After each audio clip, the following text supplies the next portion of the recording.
हिंदू के विषय में सुनो तो गूगल सर्च करना। 11 दिसंबर 1995 सुप्रीम कोर्ट की एक जजमेंट आई थी। उसमें कहा गया है कि हिंदू धर्म ही नहीं है, हिंदू तो एक जीवन शैली का नाम है। जैसे जैन भी कोई धर्म नहीं है, जैन एक जीवन शैली का नाम है जो अहिंसा का पालन करता है, जो जीव मात्र के प्रति दया रखता है, वो जैनी। और जैन से क्या लेना देना है। अब देखने योग्य बात बिल्कुल वही आती है कि जब हिंदू धर्म नहीं एक जीवन शैली का नाम है तो धर्म क्या है। इसी प्रश्न का उत्तर हम आज देंगे। यहीं से शुरू किया था ना हमने कि आधे परमात्मा को पूरा कैसे करेंगे, आधे खुदा में आधा कौन सा खुदा जोड़ेंगे कि वो खुदा पूर्ण हो जाए। अब बात करते हैं जीवन शैली की। अगर माने कि हिंदू एक जीवन शैली का नाम है तो यहाँ देश में हर प्रांत में ये धारणाएं भी बदल जाती हैं। एक जगह का हिंदू प्याज लहसुन भी नहीं खाता और जम्मू कश्मीर का हिंदू तो मांस भी खा लेता है। और बंगाल के हिंदू की बात करें, हिंदू मतलब उनकी बात कर रहा हूँ जो ब्राह्मण कहलाते हैं अपने आप को। एक ब्राह्मण प्याज लहसुन भी नहीं खाता, दूसरा ब्राह्मण मांस भी खा लेता है कश्मीर का। और बंगाल के ब्राह्मण की बात करें तो मछली तो खाता ही खाता है। और भैरव को मानने वाले ब्राह्मण की बात करें तो मदिरा भी पी लेता है। तो चकरा गए ना। जीवन शैली कुछ कुछ दूरी पर बदल ही जाती है। तो हिंदू होने को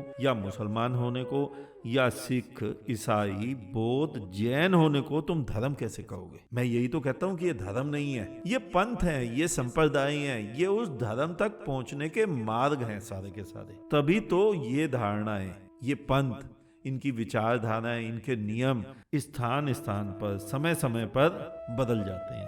लेकिन धर्म, जिसे मैं धर्म कहता हूँ, यानी सत्य, यानी तुम्हारा होना, यानी तुम्हारी चेतना का होना, यानी तुम्हें तुम्हारा पता होना, बस इतना सा ज्ञान होना ही धर्म है और कुछ भी नहीं। और जब तक तुम्हें तुम्हारा स्वयं का ही पता नहीं तब तक कौन धार्मिक। हाँ, हिंदू, मुस्लिम, सिख, ईसाई, बौद्ध, जैन कुछ भी हो सकते हो, लेकिन धार्मिक नहीं हो सकते तुम।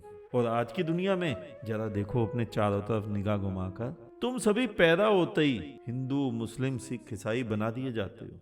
लेकिन कौन है जो हिंदू हुआ, कौन है जो मुसलमान हुआ, बस वो जो कौन है उसकी खोज का नाम धर्म है। और जिस दिन तुम उसे खोज लोगे ना, उस दिन सबसे ज्यादा जो मिला था उस पर हंसोगे, यानी खुद पर हंसोगे कि दूरी नहीं थी। सत्य और तुम्हारे बीच में, धर्म और तुम्हारे बीच में, खुदा और तुम्हारे बीच में अगर प्रयोग करके देखना चाहो ना तो घर में करके देख लो। मैं तुम्हें समझा देता हूँ। एक दर्पण लेना जो तुम्हारे घर में है, उसमें अपना चेहरा देखना और फिर उस दर्पण को बिल्कुल अपनी आंखों के साथ सटा लेना, क्योंकि दर्पण में तो चेहरा दिख रहा है, देखने वाली तुम्हारी आंखें। अब ध्यान से देखना, जिस दर्पण में तुम्हारा चेहरा दिख रहा था, उसी दर्पण को जिस समय, जिस क्षण तुम बिल्कुल अपनी आंखों के साथ सटा लेते हो, तुम्हारा उसी दर्पण में तुम्हारा चेहरा दिखना बंद हो जाता है, क्योंकि दर्पण बिल्कुल उन आंखों के पास है जो आंखें देख रही हैं। ये बिल्कुल ठीक उसी प्रकार है जैसे मछली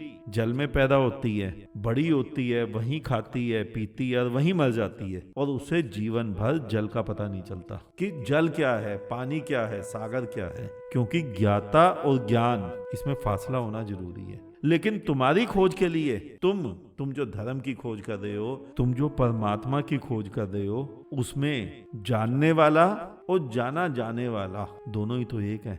और वहां कौन पहुंचाएगा तुम्हें? एक प्रबुद्ध, एक बुद्ध, एक वो व्यक्ति जो अपने को जान चुका है। तुम्हें केवल तुम्हारी खोज की ओर मोड़ना है, और वही मोड़ पाएगा जिसने स्वयं अपना दर्श कर लिया है। बाहर का कोई धर्मगुरु नहीं मोड़ पाएगा। इसीलिए तो बाहर के धर्मगुरु तुम्हें वहां भेजते हैं जहां वो पहुंचे हुए हैं, जैसे काबा, काशी, धर्म स्थल, बाहर के धर्म स्थल, और प्रबुद्ध तुम्हें भीतर भेजता है। यही अंतर है हिंदू, मुस्लिम, सिख, ईसाई के बने हुए चोलाधारी धर्मगुरु में और एक प्रबुद्ध में, एक बुद्ध में, एक उस व्यक्ति में जिसने स्वयं का साक्षात्कार कर लिया है। बुद्धू तुम्हें बाहर भगाएगा, काबा काशी भेजेगा, और प्रबुद्ध तुम्हें भीतर की ओर धकेलेगा कि वहां जाओ। दोनों में अंतर क्या है? बड़ी आसानी से मैं अंतर तुम्हें समझाता हूं। ये